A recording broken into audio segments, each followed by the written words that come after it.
Please proceed. Thank you. May it please the court, my name is Caitlyn DeWitt and I represent the petitioner in this matter, Mr. I desire to reserve 2 minutes for rebuttal. The case is before this court today to tackle two issues. The first being the lack of cumulative effect review of the harm the petitioner suffered, and the other is, may an administrative delay prejudice an objectively reasonable fear of persecution? Mr. was repeatedly threatened and then shot at, causing him to flee his politically motivated persecutor. The immigration judge and then the board adopting her decision found that because the petitioner did not suffer any physical harm, he did not suffer past persecution. Likewise, the board viewed the three escalating threats the petitioner suffered in isolation, rather than cumulatively, along with the confrontation of lethal force, as has long been the practice prescribed by this court. Cumulative effect review must be done when assessing a claim of past persecution, as was so recently decided in Sosa v. Garland. However, the immigration judge and the board both failed to conduct that review. Instead, each threat that was suffered by the petitioner was viewed in a vacuum and not in combination with the shooting incident that petitioner suffered. These instances of harm were viewed as completely separate events because the board claimed that the petitioner had not provided sufficient evidence to link the shooting to the threats. And by doing this, the agency was able to downplay what actually happened to the petitioner, which was attempted murder. Counsel, and by sheer Counselor, yes. If you'd help me here, because as I read the IJ's discussion, and I don't have the page reference in front of me, but the IJ said, well, the threats aren't enough, and almost immediately said that the shooting wasn't enough, and it sounded like had the IJ simply said, and together they're not enough, everything would be fine. So are we kind of grading the papers harshly in the sense that the IJ was not thinking about them pages apart, just put it all together, said it, and left out the word and? Can you help me as to would that in fact have been enough, or what did the IJ need to do to make it a true cumulative analysis? No, Your Honor, so I think the issue here is that the shooting incident was purposely left out of the cumulative effect review because it was distanced from those threats, according to the IJ.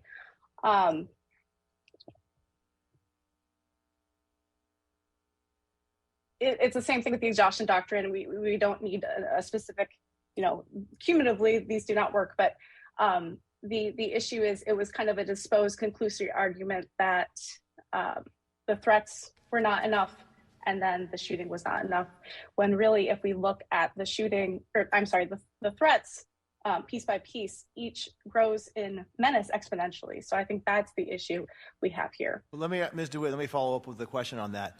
And I'm going to ask just for an example, and I don't mean to analogize it to this case, because the allegations that he makes are very serious, and I don't mean to discount that. But you could see a case where there are multiple instances where none of them are serious. Maybe he says they made a joke about me, or they ate my lunch out of the refrigerator. And let's say those are the two things he put forth. And let's say the IJ analyzed the joke and eating the lunch separately and never said cumulatively. In that instance, would we have to send that case back as well, or is there at least some sort of threshold we have to hit before we need to analyze whether these things were done cumulatively or not? I think like most everything else in immigration law, it has to be viewed on a case-by-case basis. But additionally, we don't see that here. We don't see the individual threats being considered at all. We see the threats weren't serious and the shooting wasn't linked, which is erroneous in and of itself. So while your example is a perfect example of probably doesn't need to be sent back down, the issue is that it wasn't done at all, and these are very serious threats. Right. I guess what I'm trying to elicit here is, following up on Judge Boggs, is there a certain threshold where if the judge doesn't use the word cumulatively, we have to send it back? Like, what is the line here? And I appreciate in this case, you're going to say, look, the guy was shot at. Okay, I appreciate that. But if we're going to try to come up with a rule from Sosa, what is the rule we're looking at? I think the the rule is I don't think we need to develop a new rule from SOSA. I think we just need to reaffirm the one we have. Okay.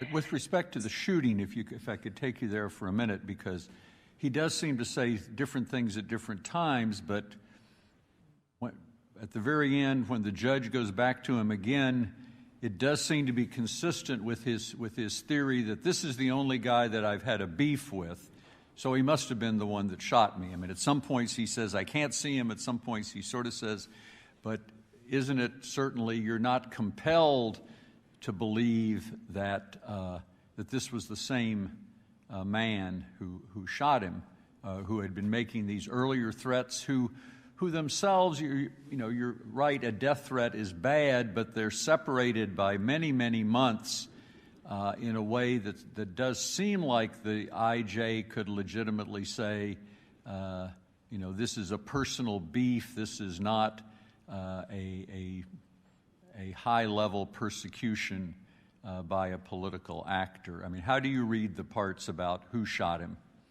Well, on the contrary, Your Honor, he testified that in December 2010, this FMLN supporter came up to him for at least the third time and threatened him that he was going to kill him, or he was going to have gang members. He was going to hire gang members to kill him.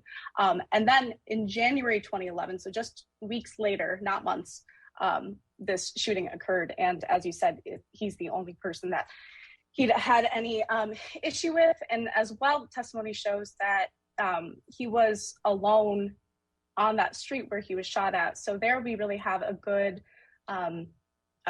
comparison to Madrigal v. Holder, that although he doesn't know the exact face of the person who shot him, there is plenty of circumstantial evidence to compel that he was shot at by his persecutor. Correct that this was sort of off.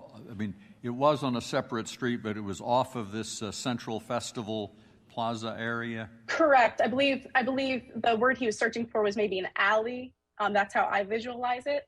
But he did testify that he was alone and that these people shot at him, not simply towards his direction, as the IJ characterized it. Let me follow up with that. As my colleague had just mentioned, there was some ambiguity in your client's description of who did it or why. Let's just say that there was no positive identification of his persecutor, if you will, based on the protected social group. And he was simply, I shouldn't say simply, he was shot at. Would that be enough in this case to warrant remand, or do we have to, if you will, credit his testimony that it was the same guy who gave him trouble at the polls and thereafter that shot at him? Well, I believe since credibility wasn't an issue in this, we can take him at his word that he truly believed, based on the circumstantial evidence, that the person who shot him was related to those threats. And while that might not have been the exact same person that shot at him, he did claim that he was going to hire people to do so. The IJ didn't believe him, right? Or didn't credit that? Did the IJ credit his testimony? The IJ did find him credible and did not on that point. Did he find him credible that it was the same person? The IJ characterized it as it was dark, and so he wasn't sure. But again, that's dismissing the wealth of circumstantial evidence we have that he was the only person that petitioner had a problem with. He was alone on that street, so he was clearly the target of the shooting, and he was threatened just 2-3 weeks earlier. Okay, you've only just a little over a minute left. Do you want to save the balance of your time? I would. Thank you very much. Very well. Let's hear from the government. May it please the court, Jacqueline Hagner on behalf of the Attorney General. The court should reject petitioner's challenges to the agency's denial of asylum for 2 reasons. First, substantial evidence supports the agency's finding of no past persecution. And second, substantial evidence supports the agency's finding that petitioner did not establish an objectively reasonable fear of future persecution. I'd like to first turn to the issue of past persecution and speak a little bit about some of the questions that have been asked regarding the cumulative effect of the threats and the shooting incident. I would like to first begin by saying that the agency certainly did consider the cumulative effect of the 3 threats and the shooting incident. And we know that because the immigration judge went through each threat and specifically discussed the facts and circumstances of each threat and did exactly the same for the shooting incident. Essentially, the threats were very vague. They were all very similar in that I have not forgotten what happened during this ballot counting incident, and I will get you at some point in the future. Let me ask you this. If we credit that it was the same person who had threatened the petitioner previously, I guess 3 other times, if we credit that he was part of this group that shot at the petitioner, isn't that enough to establish past persecution under our precedents?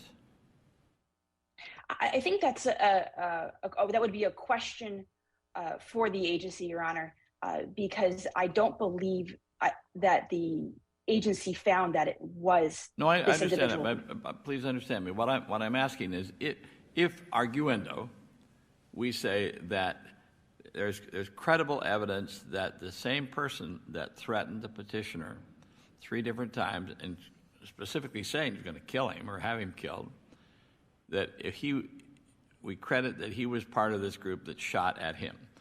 Attempted murder is a very serious crime in and of itself. Isn't that sufficient under the case law to show past persecution? I think you definitely get closer, Your Honor. I'm sorry, what did you say? Your Honor, I agree that you certainly get closer to the severe level of harm required for persecution. As I think what's important in your question there, sir, is that what we are looking at is that you have linked that shooting incident definitively to the threats. And in that situation, as you said, an attempted murder is serious harm.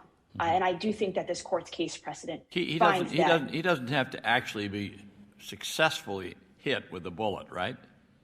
No, Your Honor, that is absolutely not required, and that is not response position. I would actually like to be very clear what response position is that there has to be some compelling evidence that the individual who shot at him was the individual who threatened him. Okay, so what we got now is we got the petitioner saying 3 different times prior to the shooting that this particular person had threatened him.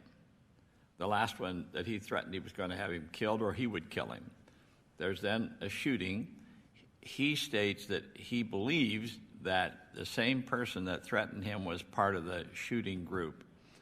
Isn't that enough to show substantial evidence, if you will, on the part of the petitioner? And if you will, the opposite is that there was not substantial evidence on the part of the agency? No, Your Honor. Respondent disagrees with that. Okay. The evidence connecting the shooting, as petitioner's counsel just stated, was essentially the close proximity to the December 2010 threat. In addition to that, it was petitioner's belief that there's nobody else that would like to harm him. That is all that is before the court in terms of linking that shooting incident. More importantly, the evidence just speculative from the respondent's perspective, right? Speculative, and certainly does not compel the conclusion that the shooting incident is linked to the threats. And that is our standard of review here. Because am I right, counsel, that there could be substantial evidence on both sides, but still not be enough to compel a finding for the petitioner? You know, yes, Your Honor. Usually in credibility, say, well, if there's substantial evidence on both sides, either one might be right. But in the immigration context, as I understand it, you could easily have substantial evidence on both sides, and yet the petitioner would not be able to overturn it because there's not evidence that would compel a fact finder to that view. Correct, Your Honor. I think this court has said in the past, although a reasonable adjudicator could have found past persecution, that does not mean that the record compels the conclusion. And that is a very fine distinction. And that is where we are today. That is a very accurate summary of the facts before this court. That it was dark that evening. He concedes that he did not see the individuals. They were 18 meters away. I think also interesting that there was nothing said during the shooting incident.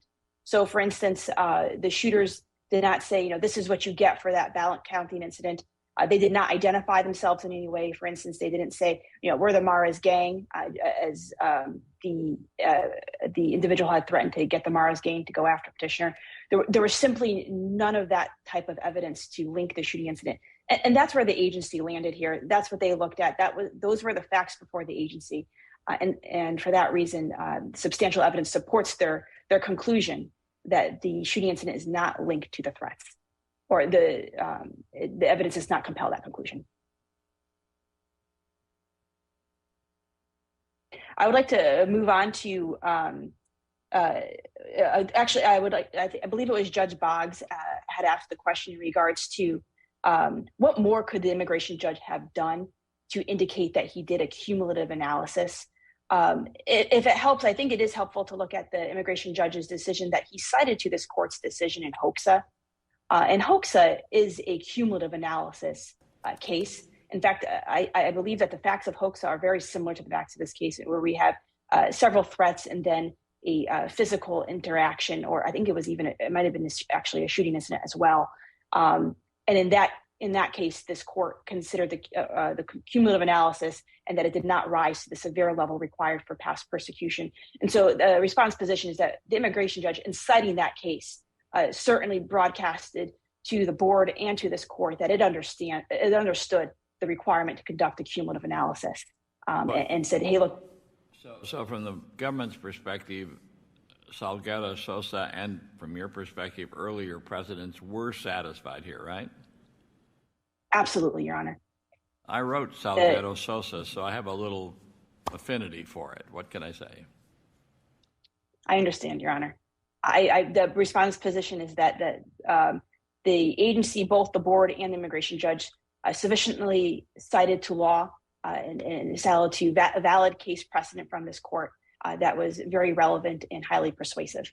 And for that reason, we can be confident that they followed the case precedent. So your strongest position is that the evidence that the petitioner cites here does not compel a change. Is that right? Yes, Your Honor. That's precisely the respondent's position. Okay. Your Honor, I'll turn to our second point, which is the objectively reasonable fear of future persecution. I believe that petitioner's argument here can be summed up in 3 points, or the agency's position, I should say. So here, petitioner's fear of future persecution is not objectively reasonable for 3 reasons. Since 2011, petitioner has not experienced any further incident, and that is an appropriate and relevant factor for the agency to consider. In fact, this court considered that in its decision in Sharma, which is a case cited not only by the agency, but by petitioner and respondent, that they considered this sort of post-threat harmless period. Now, that does not distinguish or extinguish a claim for asylum, but it is certainly a relevant factor, and that's why it was appropriate for the agency to consider that. Moreover, the agency considered that we do not know the identity of the persecutor, and we don't know his whereabouts. Those were the 3 factors that the agency looked at, and substantial evidence supports the agency's finding here that petitioner did not establish an objectively reasonable fear of future persecution. Your Honors, I will conclude by saying that petitioner here experienced 3 vague threats and a shooting incident that was just too tenuous to connect it to the threats. And petitioner's fear of future persecution is not objectively reasonable when you consider the lack of any threats since 2011, that we do not know the persecutor's identity, and we do not know where he is located. So basically, if there's no past persecution and therefore a presumption of future persecution, the petitioner loses from the government's perspective. Yes, Your Honor. He has to establish a reasonable possibility of future persecution, and the evidence here simply does not establish that. The record evidence does not compel the contrary conclusion. Okay. Do either of my colleagues have additional questions? All right. Thanks to the government. I believe the petitioner's counsel has a little extra time. Go ahead, counsel. Thank you, Your Honors. First of all, I wanted to point to the standard for future persecution. It's merely a 1 in 10% or a 1 in 10 chance. That being said, where does that come from? Delay. I believe, Canales Your Honor, Vargas, I maybe? cannot think of it off the top of my head, but I certainly should know. Canales Vargas, maybe, counsel? Canales Vargas, yes, I believe you're right. Is merely a 1 in 10 chance, which is a very low threshold for petitioner to meet. And additionally, this length of time. Let me ask you about that real quick, because this case is a little odd to me in the sense that, yes, there's a political aspect to it because it starts at a vote count. We've had vote count problems in America ourselves.